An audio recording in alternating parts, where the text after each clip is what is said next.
One table.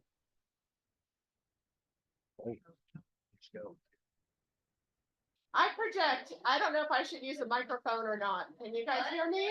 What? Somebody said what? Okay. Is it better? I'm never a performer, so if I hold it too close, tell me. I don't know how to speak to a microphone. Good morning. It's so nice to see everybody here. If you don't know, I'm Stacey Lanius, I'm president of the board this year. And what a year. We made it.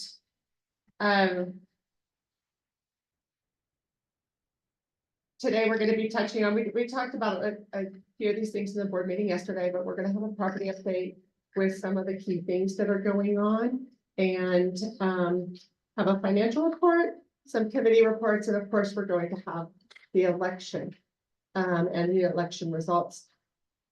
Mark, the vice president, is going to handle the election results since I am a candidate.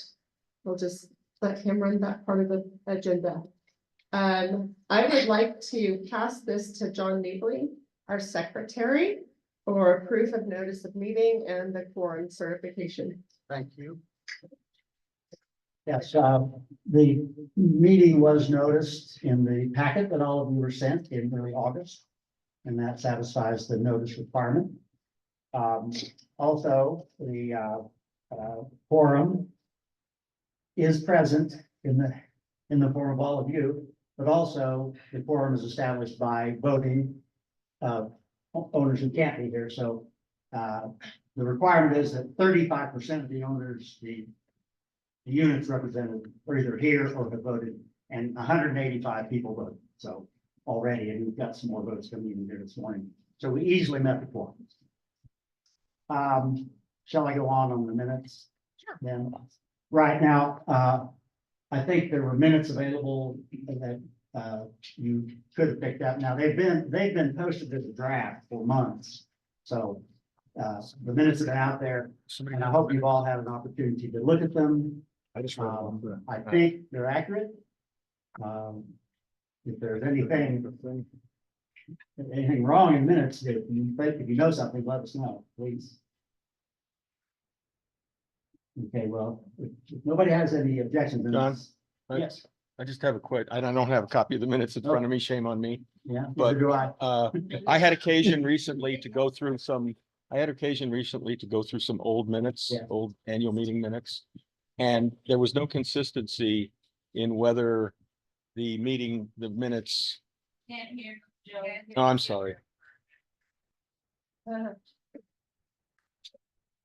Yeah, so I had occasion recently to go to look through some old meeting minutes.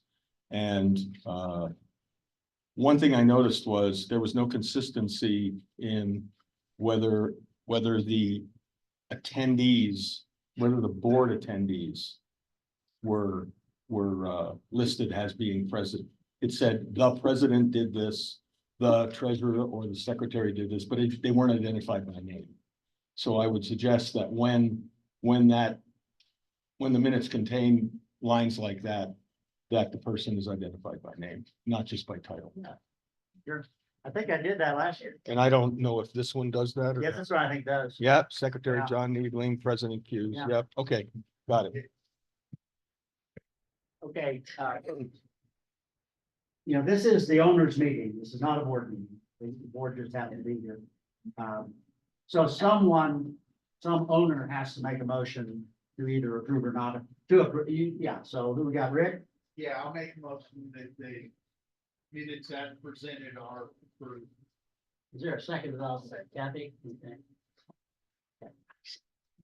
Well, Madam President, you can call for a vote. Okay, all in favor of approving the minutes as written? Aye. Any opposed? Thank you.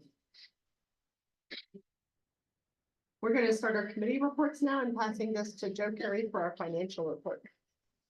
Hey, Gary, I'm gonna stand up because I do this better stand up.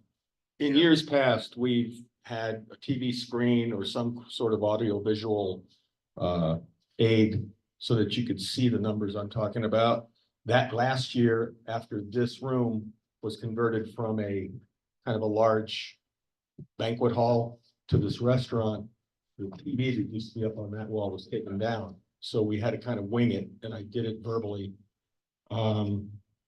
We have this TV. I know most of you, a lot of you aren't going to be able to see it. So I'll just verbalize the numbers and hopefully you'll get the gist. Can you put that up there, Gary? Okay.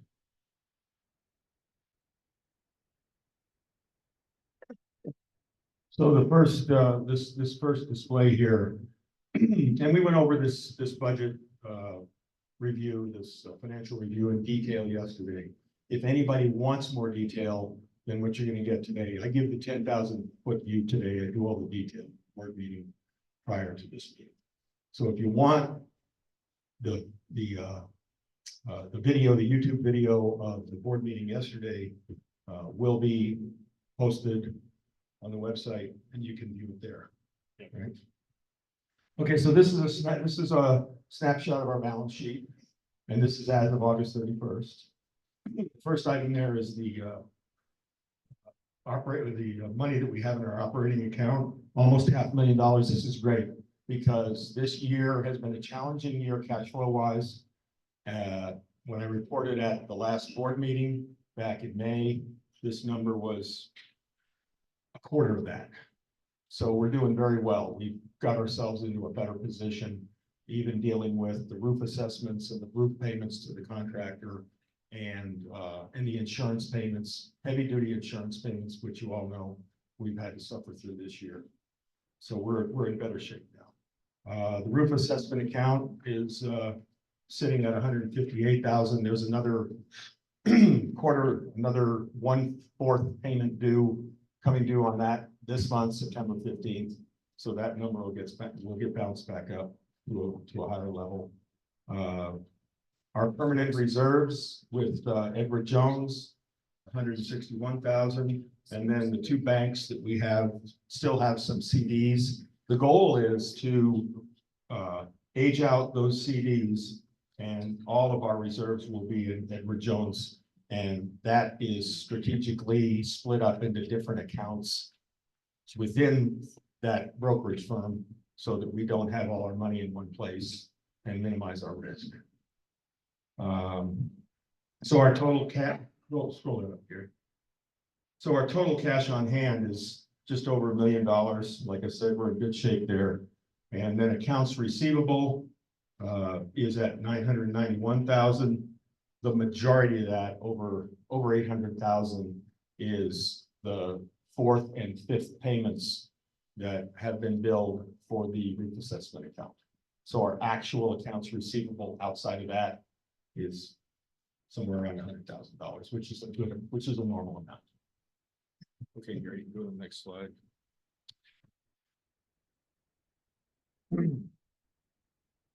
Scroll that down a little bit. Right there's, yeah, that's good.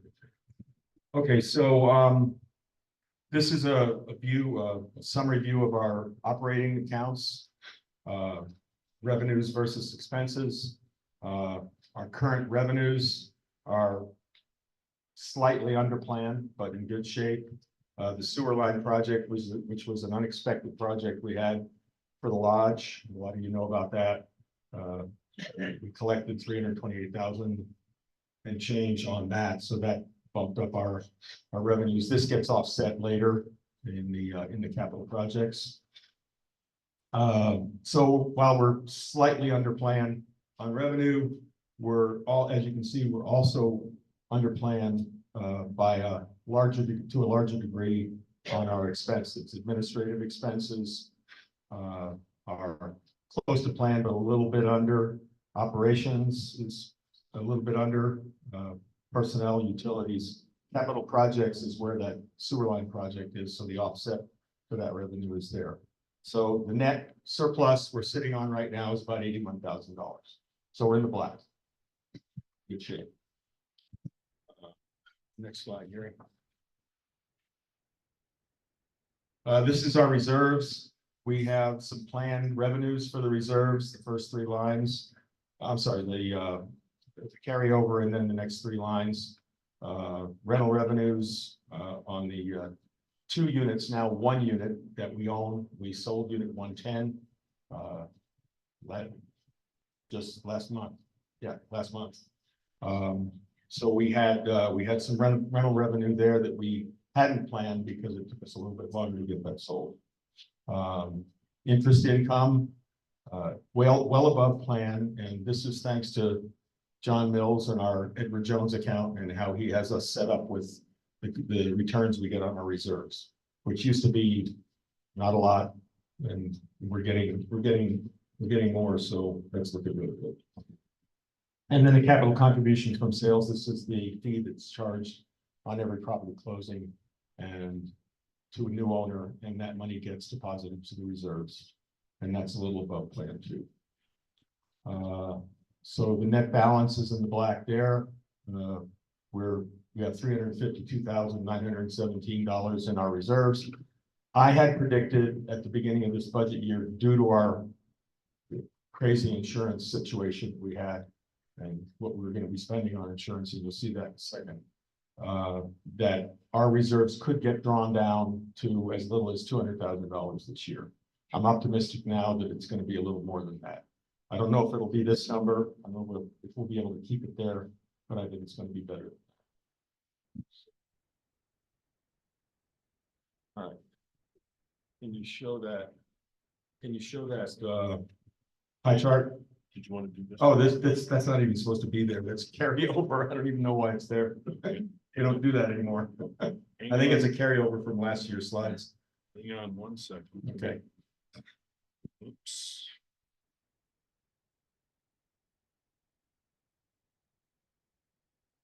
I don't need that. I need pie charts. I understand. Yeah. Yeah, hang on a second. I've got to get back to, once again, it's locking out. Technical difficulties. Bear with me here for 1 second. This thing just doesn't like to do that.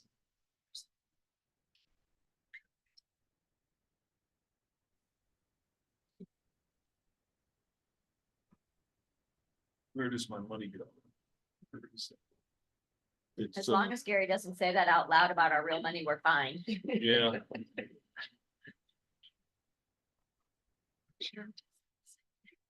isn't it on the same? Yeah. No, it's not on the same. Oh, okay. In my file, it is. And you want to go down to the pie chart. Yeah, there it is. Okay. Need to scrunch that down a little bit. And center it up. Okay. I can speak to this. All right, so we like to do this. Where does my money go? And we put it in the pie chart. So out of the $3,800,000 budget that we have for 2024, this kind of illustrates where that money is going, and big difference from last year. So this green area right here, that's insurance. 36% of our dollars are being spent now on insurance. What is it? Oh, I'm sorry. 36% of our money this year is being spent on insurance. The other two large categories are utilities and maintenance and operations. And both they're at 26% and 24% respectively. And then personnel is about 11%, and capital projects and administrative very small, 2% and 1%. So the utilities is the green. Yeah, I'm sorry. Insurance is the green. Maintenance operations is the darker green. Is there another line there? No, Capital projects. I'm looking for maintenance. Oh, maintenance and operations is the other green, and then personnel is the blue. So those three account for over 75% of our expenditures. Yeah, you I can't see couldn't that. see it. Well, here, I could give you this. Do you need the other picture? No, I've already done it, yeah. Okay, I know this is hard to see, especially the little indicators of what color is what. That's the report. Any questions from the floor on our financials? Okay, no questions. Is Michelle here? Okay, the next step would have been to have our auditor, who is working on our audit for 2023, which is due around now, to come and speak to that. She'll be here in 15-20 minutes, because she's also involved in the counting of the ballots for the election. So we'll have her step in at some point when she gets here and talk about that. Okay. Thank you.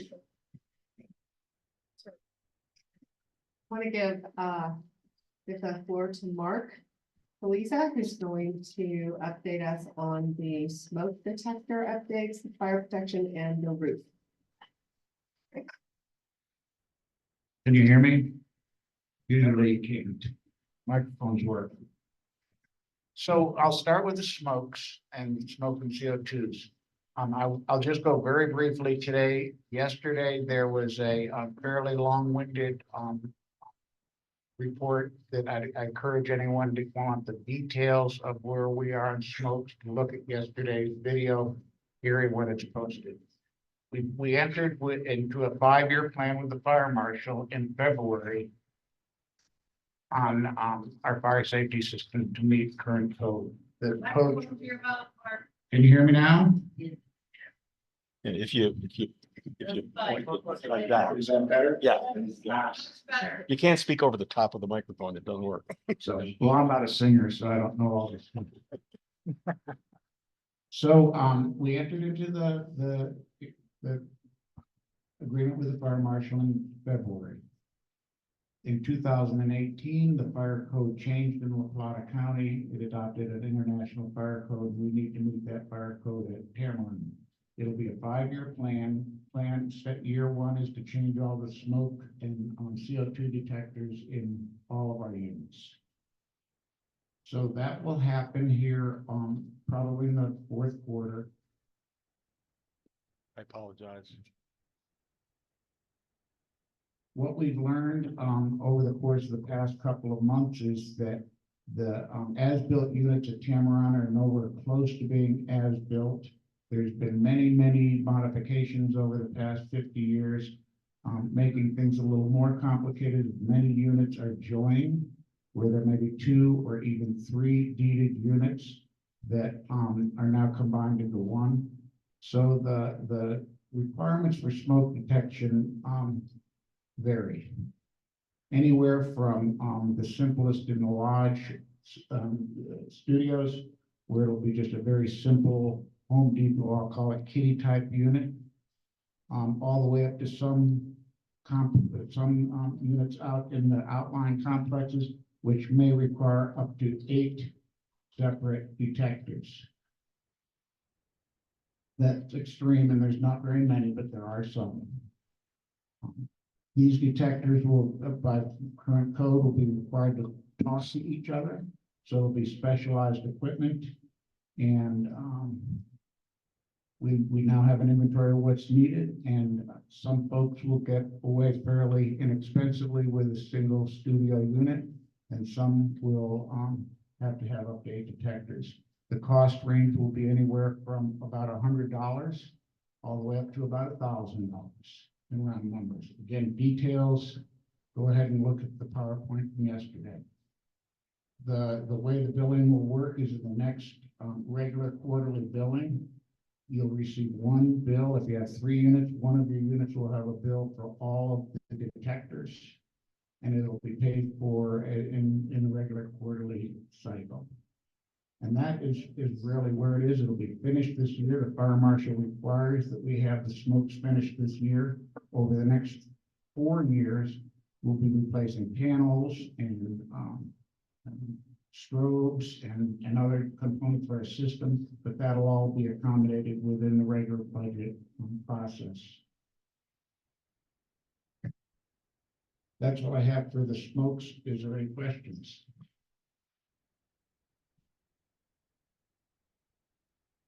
Hearing none, I'll move to the roofs.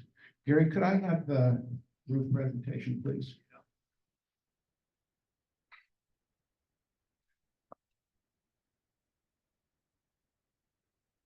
So the good thing about roofs is everyone can see what's going on.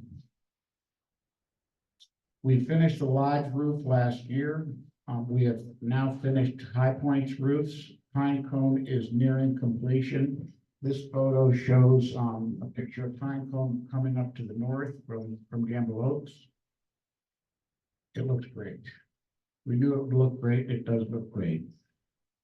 There have been some bumps along the road. We've had times when we had water shield on, but no panels. We've had leaks. We've learned that some of the vent valves and such tops were very old, rusted, and leaked. But at the end of the day, this is what we have, and there's really not a lot of I haven't heard anything but great comments about the results. Gary, can I have the next slide, please? So the good news is we're under budget and ahead of schedule. How many construction projects can you say that you're under budget and ahead of schedule? We had this, our plan was to have this project finished next August 2025. It'll be done in June 2025. Cost-wise,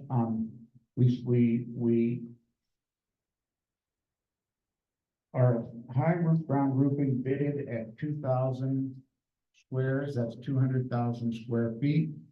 By the end of September, we'll have finished 14,000 square feet at Tamron. That includes all of High Point, all of Pine Cone, and about a third of Gamble Oak. That's 70% of Tamron's done. Billing has been, the budget was $1.437 million. As of September 30th, we will have been billed $737,000. Now, that's great, but it's not as great as it may seem because we have a fixed billing contract where we will continue to be billed and probably billed after the project is finished according to the agreement. But at this point in time, we have a project that's ahead of schedule, and Tamron is out of pocket below budget. And it really helps because, as Joe might elaborate on a little bit more, we wouldn't have the good cash position right now had we not the agreement where we had essentially a year and a half payout to the installer. So that's a good news. Probably around June next year, we'll be done with the project. We had contingency costs. We had the board approved the contingency budget on this project. Again, good news. The project's 70% done. We had $130,000 contingency number. We're into that at $54,000. Roof rot, bad valve, bad vents, additional supplies. And that's 41% of the contingency with 70% of the project finished. There are other things that we have to spend on contingency at Gamble, where the roofs tip into the parking lot. We'll need to put in snow dams for safety. The valves at the vents at Gamble, we will replace. We learned the hard way at Pine Cone that they're 50 years old and they leak. We had to replace some of those after the fact. Miscellaneous lumber and such, and again, the only thing we don't know is what amount of roof rot we'll have at Gamble Oak like we had at Pine Cone. So that is the good news on the roofs. Are there any questions? Wow. Where should I start? Yes. Hi, I'm Linda Packard, 321, 323. Is there the way the gutter falls off, ends at the third floor and at the second floor on the east side? Everything I have read says that a gutter should not be more than 12 inches from the ground. due to erosion mainly. But we've got it at the third floor. It's a waterfall coming out there. Is anything gonna be done about it? Well, on the east side gutters at high, the lodge have been brought to my attention. The erosion issue was brought to my attention in the spring. I've walked the area 3 times, most recently last week, to look for erosion. I'm a geologic engineer, so that's the kind of stuff that interests me. And I've seen none. So erosion is not an issue as far as I'm concerned. What about The- 10 years? What about 5 years? Well, the limestone cliffs have held up now for somewhere around 300 million years. I think we'll be okay. But erosion is not a problem. Secondly, in terms of the design, I've spoken with our roofing contractor. The design is operating as intended. It was designed to drop on the east side 3 stories and shoot out. If it was guttered, it would have to be heat traced. It would cost. What does that mean? That means you have to run heat line down the gutter, because if the gutter freezes up in the middle of the winter, you end up with real problems. It's on the east side of the lodge. Being on the east side of the lodge, that's the cold side, where we've had snow dam problems before. So the design was to essentially effortlessly let the water shoot out those vents from the 3rd floor, drop to the ground, where freezing wouldn't be a problem. So that's the design, and also on the east side of the building at the lodge, it is all corrugated steel. So there's no worry about splashing or such being going against wood or stucco or something like that with the design. I beg to differ with you on that. Come to a storm that we had and come see the water come into our units.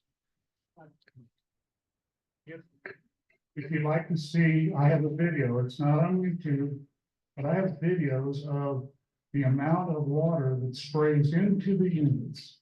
Secondly, I have pictures, and I've sent them of snow dams on the roof, because there's no heat on that roof.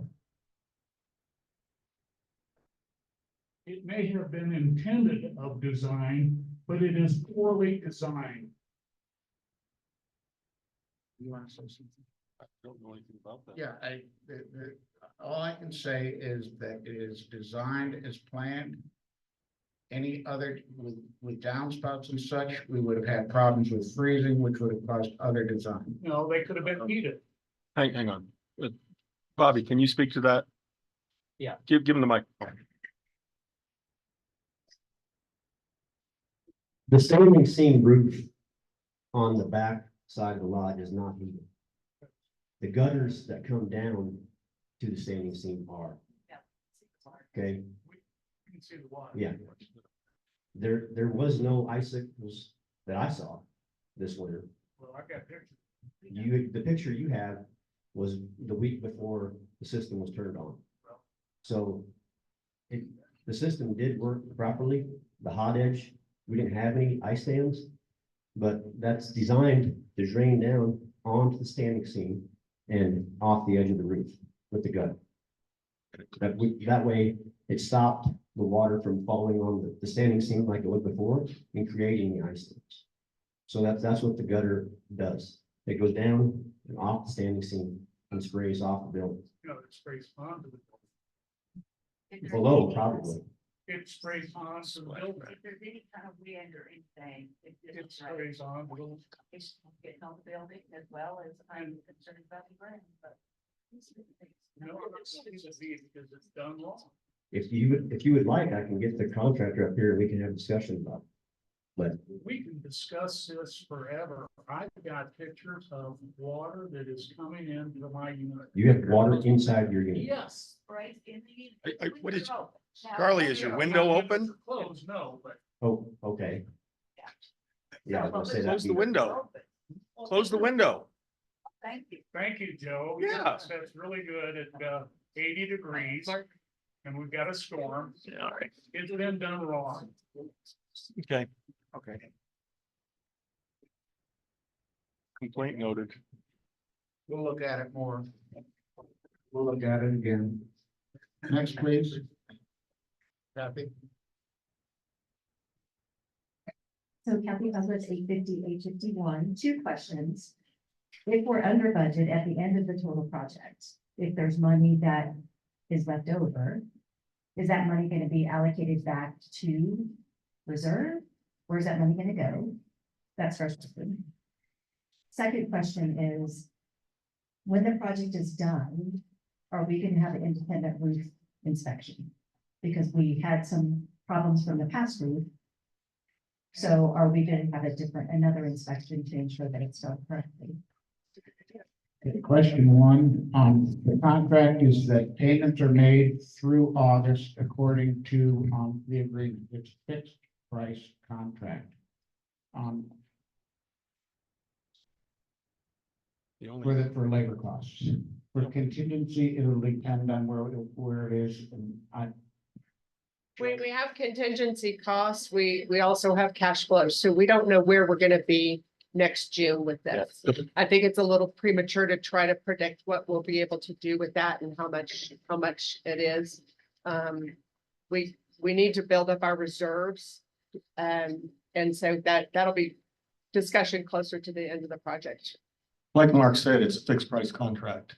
So, I mean, we're under budget now because the contractor is working ahead of our payment plan.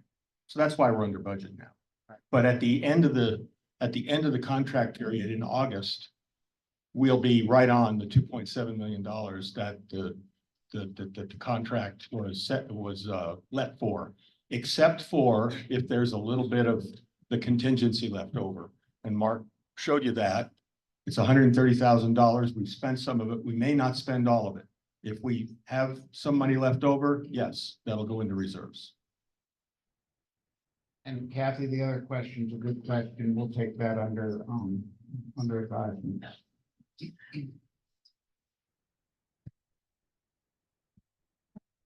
There were other hands. There were other hands, but the questions are all answered. That's great.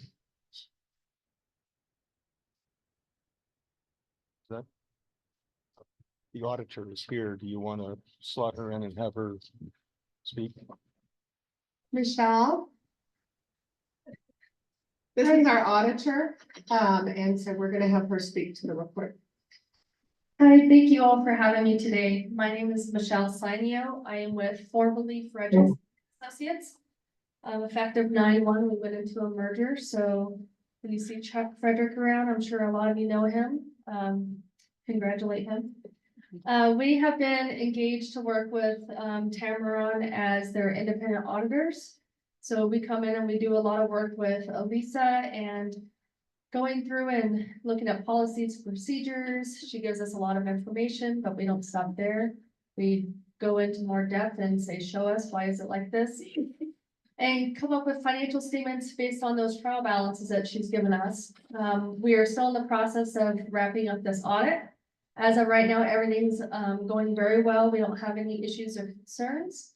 But it is important for us to be here and available for you all to know that this audit is underway. No concerns that we are aware of or what we expect. And it should be done within the next month. So by the end of next month, you should have a final in hand. And when it's done, it'll be posted on the website so you can all look at it. Do you have any questions? Yeah, any questions for me? No? All right, perfect. Thanks. Okay, our next property update, that's unique to this year, is the lock replacement on our front doors, and I'm gonna hand this over to Cheryl. Good morning, everyone. Yesterday, I went into detail, so if anybody wants any detail on the individual prices of what the units will be charged, that's there. Elisa will be sending out billing also for that in the next quarterly billing. But we were, I would like to say, under budget really in that. We were a little bit over for the keys, but everything else was below the price that I had as the high price. So I'm really happy with how that turned out. The way that it's going to work is that Gary will send out an email when we're getting ready to start the install. So we'll kind of like the roofing project. You guys will have advance notice on when the locksmith will be at the units. You guys do not have to be on property. It will be Matt and probably Bobby that are walking the property, getting all of the locks done. The timeframe that we're looking at is going to be the end of October, the beginning of November, so that we're out of the busy season when people are renting. Lastly, with the key distribution, that is one key thing. We're not going to hand the keys to the individual owners in the unit because we do have so many units that are rentals and we don't want the keys to go to renters. So the keys will all go to the front desk to Gary. Gary will have them in a lockbox. And if it's Monday through Thursday, Gary will be on property and he can give you the keys and you will sign off for 2 keys that are to be distributed per unit.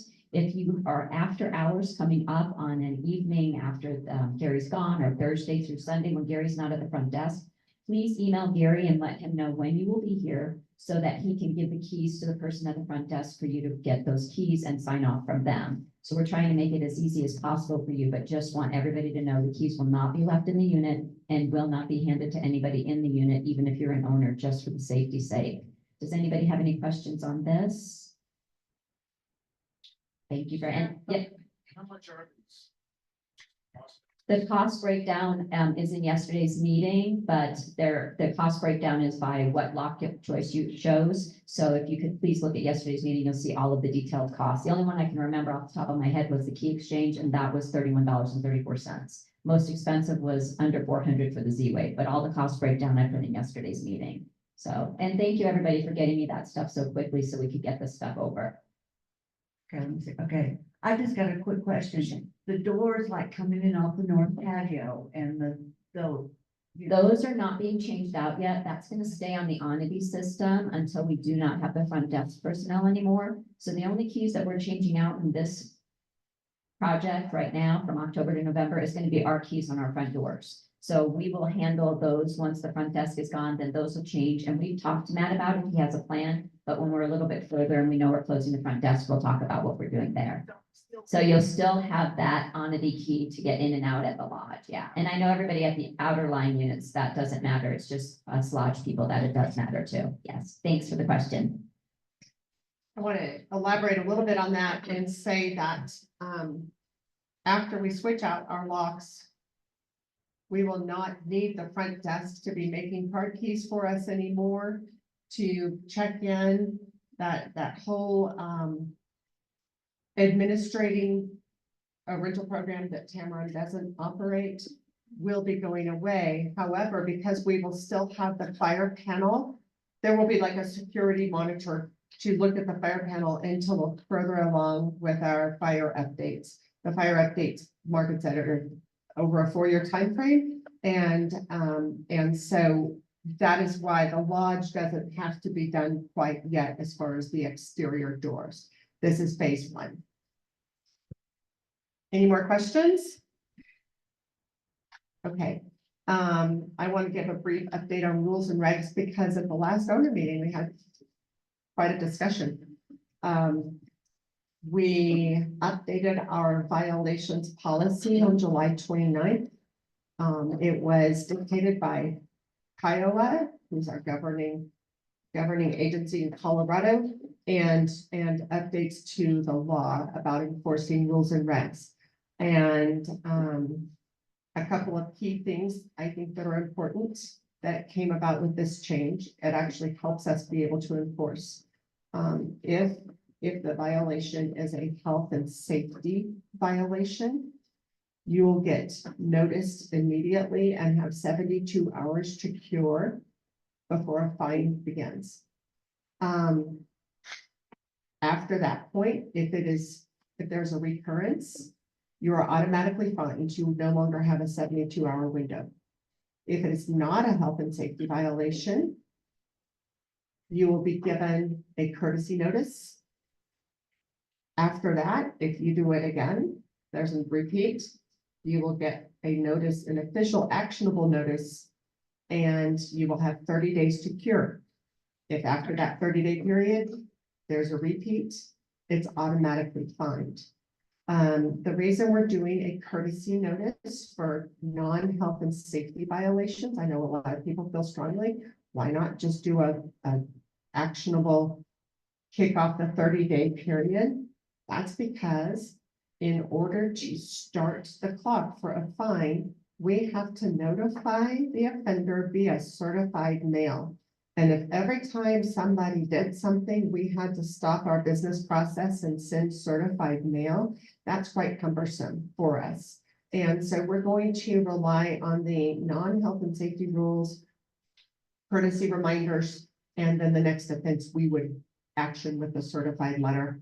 And we have to have a tracker established with a lot of elements that Kiowa dictates. And so I've been working with the Rules and Regs Committee and Gary to try to figure out our process on this and build structure around the new process. So I just wanted to give that update since there were a lot of questions last year on rules and regs. Does anybody have any questions?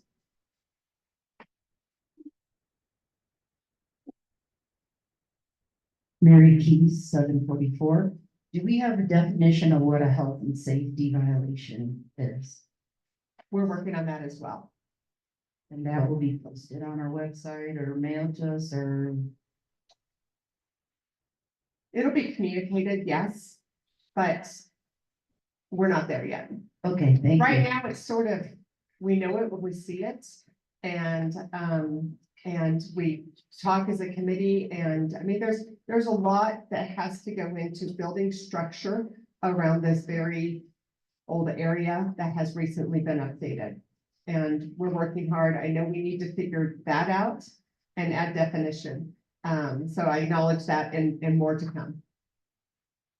Thank you, because I'm sure everybody has a different definition for that. Yes, I've actually talked to our attorney too about what other HOAs are calling health and safety violations to look for maybe precedence and consistency. So the conversations are ongoing.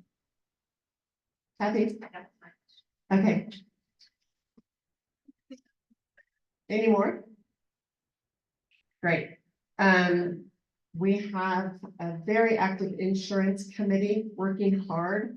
And so I'm going to ask Jim Rogers, who's one of our hard workers, to give an update on our insurance situation. Good morning. On the heels of our insurance renewal last October, the board, after it was an extreme increase, as everybody knows, we beat that to death. We've gotten over the shock. Stacy got on the phone with Kit Turpin and Chad Watson and myself, and she stated that she wanted to form an insurance committee, going off of our experience in the business, to try to help Taco get organized and get the insurance placed. So we started meeting early in the year, January or so. The board got right on it. Stacy and Joe have been fully engaged with our insurance broker, been fully engaged with inspectors that have come out. We even had an insurance broker come out to the property, and we showed them a little Taco hospitality by taking them out to play golf. They were very impressed with our risk. What does that mean? The fact that an insurance writer is impressed with your risk means that the board and that the board members over a period of time, not just recently, have been very proactive in trying to mitigate fire risk around the property. And some of you have probably noticed for sure, especially if you play golf, you've noticed trees coming down, bushes being removed, trees being trimmed away from the buildings, new roof, smoke detectors. All of those things are important information to an insurance underwriter. Insurance underwriters are the ones who form the rates that they charge us. Probably the difference last year is we didn't have a high level of engagement from the insurance broker that insured us. There are reasons we had to go with that insurance broker. He really did pull us out of a bind at the time. With the insurance markets changing every year, though, we felt that this year we needed to try to get more competition involved in the mix. Competition always drives your insurance rates down. The problem with last year is there was no competition. So Stacy has pressed us. Stacy's been fully engaged for almost a year now. And I promise you that their highest priority at this time is getting the insurance rates down, but not just getting our costs down, but we need to get our coverage up. We need to have a bigger product at a more affordable price. We had a $1,000 percent increase in our insurance costs. It went from about 135,000 a year to over 1.3 million. That's unheard of in my near 40-year career. I never had anything like that. So I'm very optimistic we're going to see the premium start going in the southward direction this year. I'm cautiously optimistic about how much it's going to be. I'm not going to put a number on that. But with the amount of information that we've been able to give the insurance companies, and we're working now with a bigger worldwide broker. This worldwide broker, I know because I work for them, has a lot of market clout. And what they're going to be able to do is as we turn over so much information to them, they're going to be able to go out there and press the underwriters. Good news this year is we think we have some competition. So once we get, if that in fact is true, we'll be able to leverage the insurance companies off of each other to try to press our rates down. We are expecting a bid maybe in the next 10 days, which will be a full 30 days away from our anniversary date of October 15th. That's good. Because what you want to do is, nobody wants an insurance broker to come in and hold a gun to their head, like basically what happened to us last year, and you a huge increase and say, you need to buy it. This year, we're going to have 30 days to negotiate, at least 30 days. And I promise you, we're going to negotiate hard. Does anybody have any questions about the insurance?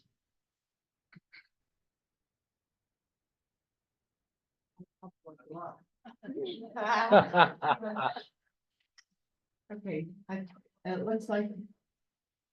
Yeah, That's on motion, 788, 789.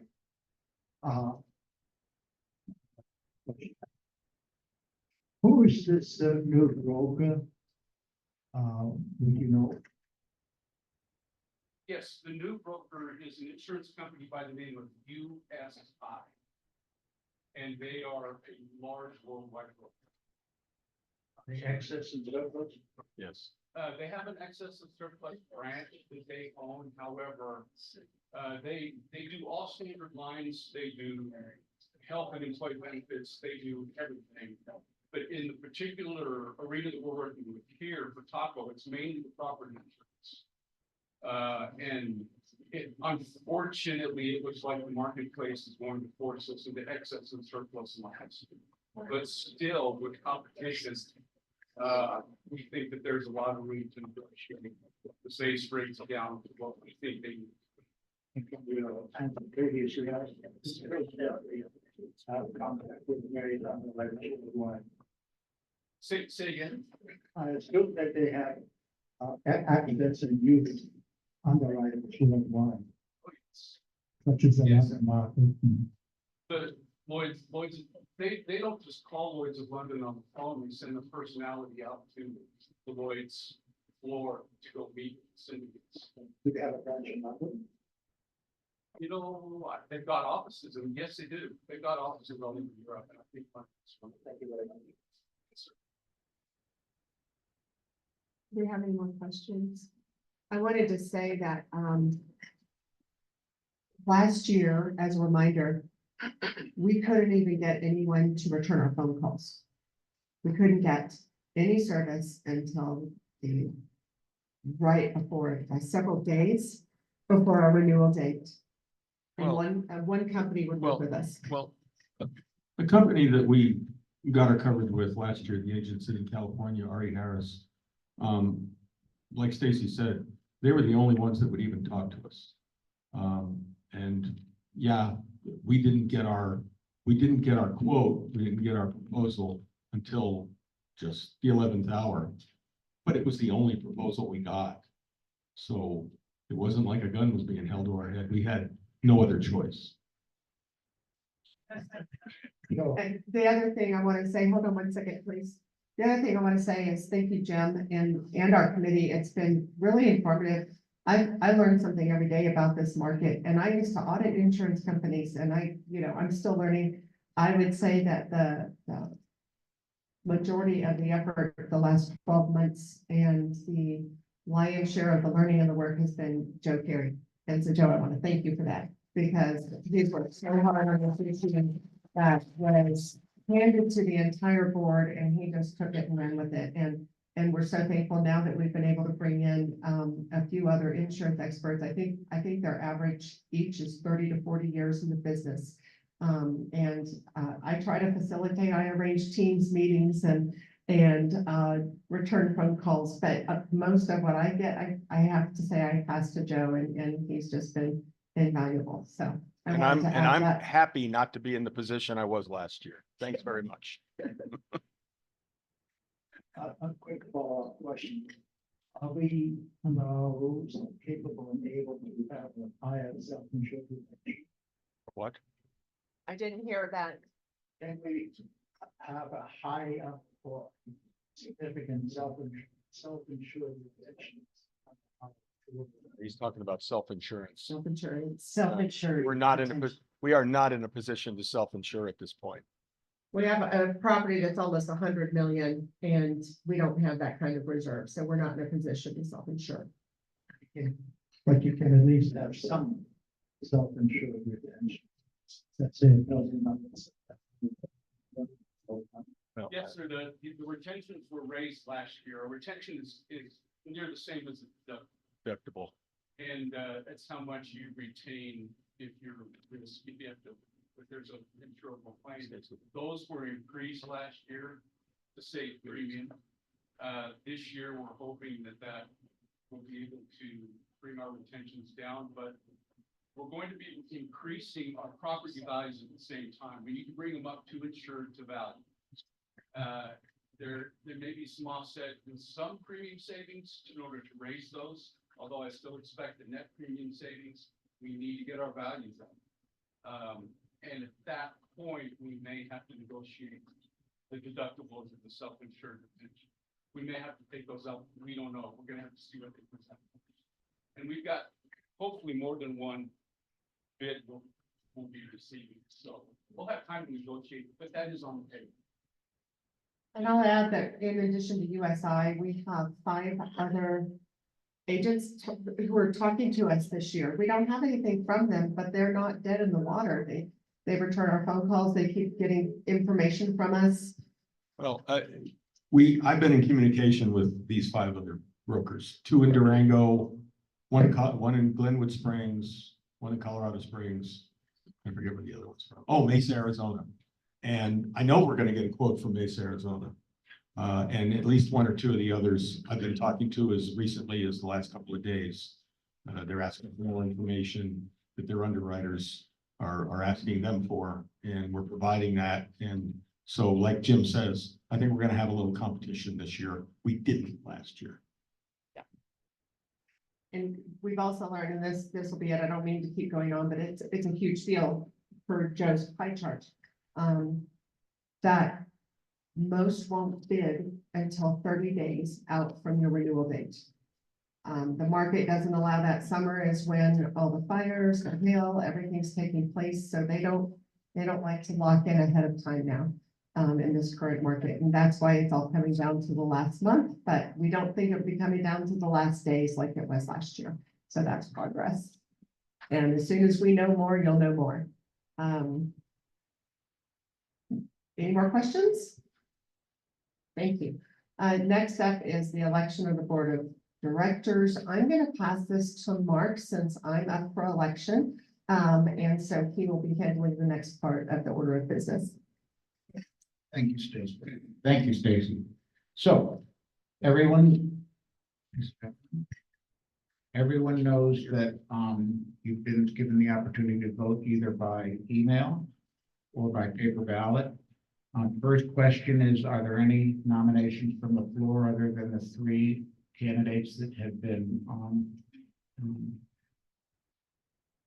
advertised and voted upon? And I'll give 5 seconds or so. Hearing none, has everybody had the opportunity to vote? If not, you can see Elisa right now, and she can hand you a ballot and you can vote.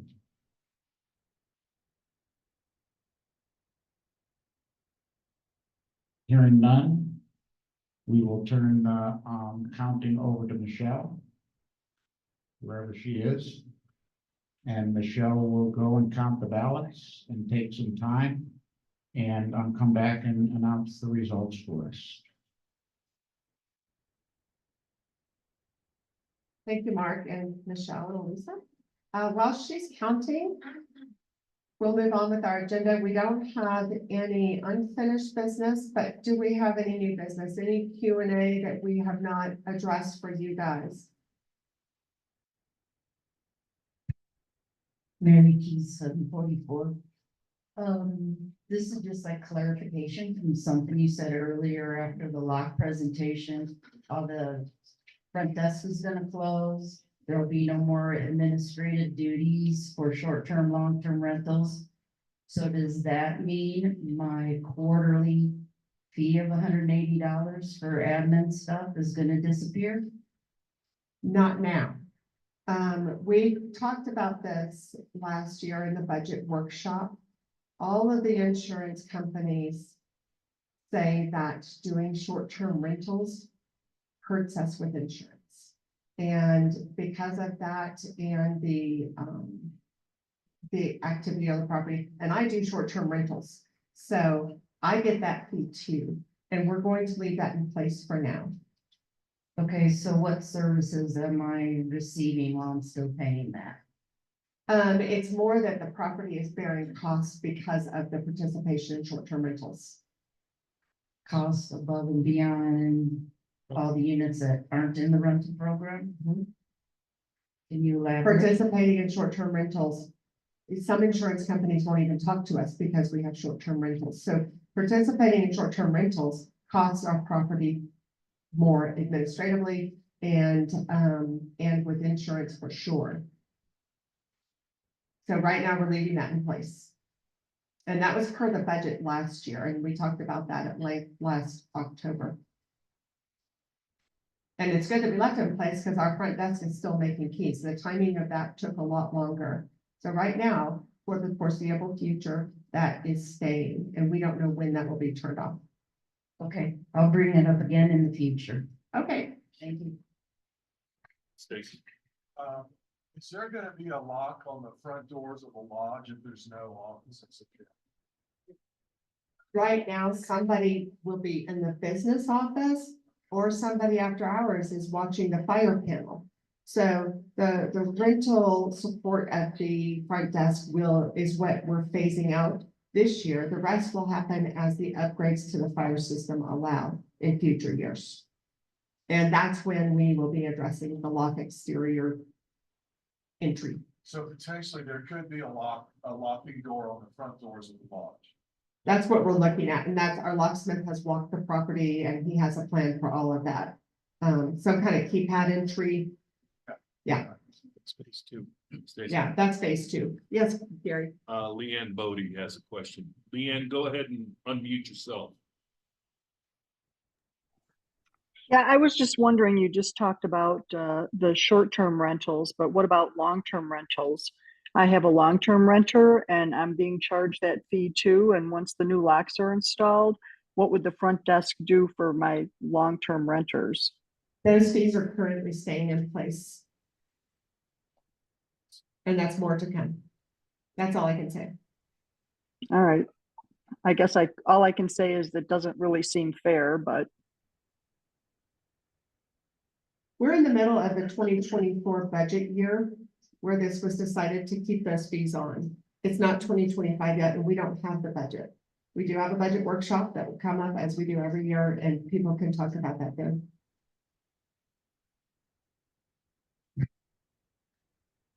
Hi, Stacy. This Hi, is Evan. really not exactly for the board, but I wanted to remind everybody that the LPEA is conducting an election. That last day to vote is September the 17th. A lot of things have happened. If I can take just a minute, LPEA has had one supplier for all of its life, basically, and they canceled that contract. That supplier was supplying 95% of the electricity to all of the 40,000 customers of LPEA. They have not replaced that supplier yet. And as part of the process, of withdrawing from that contract. They have taken on an obligation of $207 million. It's going to come out of all of our pockets. So I encourage you to read about the two candidates in District 4. Make your decision. Let me see that. I'd like to add to what Eric just said and support what he said. You all should, he's showing you, you all should have received that in the mail. You're all LPEA members because you pay your electric bill. That makes you LPEA members. You all have the right to vote in this election for District 4, which is where we are. There's an incumbent candidate and a challenger. I've already voted. I'm sure Eric has too. I encourage all of you to vote. This is the first year I've ever voted in it because I have reason to, and I'll let you make your own decisions, but I encourage everybody to look at that piece of mail you got. It went to, if you live here, if you're part-time here, it went to your address of record, wherever you get your bills. So I would. It went out by email as well, if you have email billing. Yes, there was email as well. You're allowed to vote by email. I'd take a look at the profiles of those two candidates and make your own decision. They both have different philosophies, and I would say please vote. Stacy, one other thing, there's a chat. Jim Manzanares asked, "Good day, folks. What is the plan for lodge entrances?" We've already talked about that. Will package deliveries stay the same?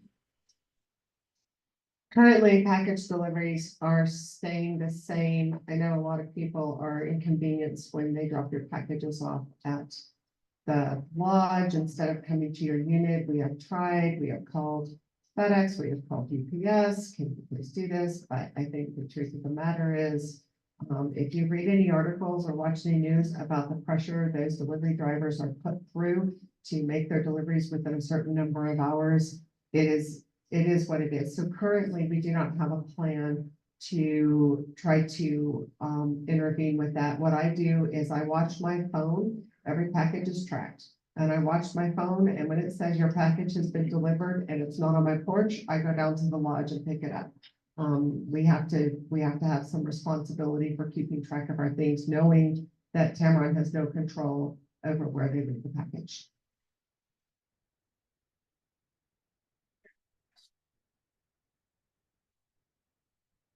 I so understand. However, may I ask about security, when our packages are now left at the lodge with no front desk? I've heard several of my friends say that they're getting things. Yeah, we can't get involved in that. And that's a conundrum for all of us to deal with, I understand. At home in Plano, where I have a house, not a condo. So, Packages get stolen off my porch if I don't get them right away. You know, that's unfortunately the world we live in with deliveries. We're a little more isolated up here, but it's a real problem. And again, I say that's why if it says you have a delivery today, I watch my phone. I check every 30 minutes. Has anybody dropped something off? And I go pick it up. And if we can come up with a solution for this, I'll share it with you. But right now, we have tried working with the delivery companies and mixed results. well, and I think we have leverage there, because if we are responsible for health and safety with rules and regulations, two things come to mind right there. If you've got packages that are piling up in the lodge and somebody falls, that's a safety issue because of the fall risk. Also, the longer the boxes are there, cockroaches live in boxes. So then the next thing you're gonna have are issues. So I think we have to really take that into perspective when we're talking to you. Yeah, FedEx always comes to the place, particularly in time zone. Do you have a Yes. suggestion? Do you have a suggestion? Yeah, we go back to UPS and tell them they're gonna have to. We can't. We've done that and We can't control that. they don't, I mean, to me, the only leverage we might have is if the front desk clerk, as soon as the guy walks in, says, turn around and deliver them Yeah. to the doors. But, Because it's a health and safety risk. and we can consider signage, no deliveries in the lobby. But you know, you just know that as hard as we've tried, Oh, I know. we've I had know. no luck. I know you've tried, but I'm just saying that if we're being required with health and safety regulations, then we need to press in other areas. To further on with that, just so everybody knows, and I know Rick worked really hard in prior years to try and get Amazon and them on board to start delivering to the outlying properties instead of dropping stuff at the lodge. Pinecone, you guys are getting stuff for FedEx, but what's funny is that as he goes down the line, he stops at the lodge for FedEx and most of the time just throws them in there. We've had a change with our UPS driver recently because our longtime UPS driver just got injured and we've had a couple of new guys. It's making it go difficult, but if you go to the sites and you go to UPS or FedEx, you can create an account. On my FedEx account, not that it really matters, I have put there for 314 and 961 to please tell the driver to deliver my certain packages. I had a package issue last week and I went back to Home Depot on it and Home Depot credited me, but I feel like if we reach out to our people who are delivering ourselves, then that's the voice they need to hear. The voice from us as directors isn't necessarily going to help. We'll keep talking about this, but right now, it's not an easily solved problem. Okay, John. I just have a quick comment on that. I don't, without having done any research on cost or anything like that. You know, previous apartments that I've lived in have automated lockers for UPS packages. You download an app on your phone, you get a code to your email, and you put it in. Again, I have no idea what the cost is to implement something like that, but that could be potentially a long-term solution for package security. So it just may be just a suggestion that may help that situation. Thank you. Thank you. All, very worthy conversation. All to be considered and discussed. But it won't be solved within the next few weeks, that's for sure. We've got so much going on now and we're working. But this issue continues to come up, so we won't let it die. Anything else? I think Michelle is ready with the Okay. results.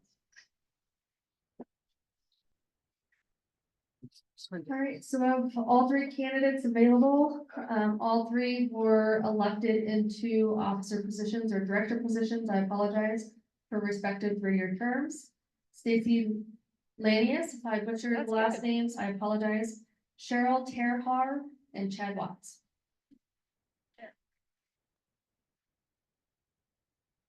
Thank you, Michelle. Do we have anything else? Thanks, everybody, for coming. I move that we adjourn. We don't have to make a motion, do we? Okay, all right, I'm still learning. Hold on, Wait. What about John? Oh, I'm sorry, everybody, there's one more very important thing. Well, Eric, did you raise your hand? Oh, Give us 2 minutes, Wait. 2 minutes. Thank you.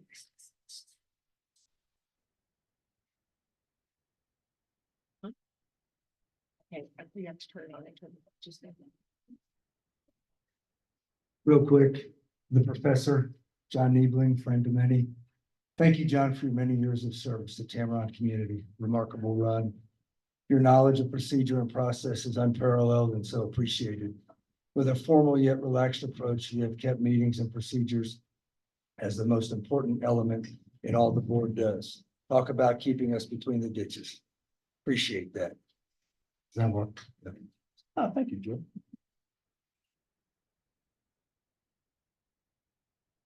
John has served Taco continuously for most of the past 15 years. He was first elected to the board in 2009 and served 2 terms. He served as president from 2012 to 2014 and has served as secretary from 2014 to the present. He ran for and was elected to the 3rd term on the board in 2021. John is recognized as our guru on Kiowa law, our governing documents, parliamentary rules, holding board and owners meetings. John, we appreciate your service, your time, and you just in general. Thank you very much. We got a little something for you too. Go around with that.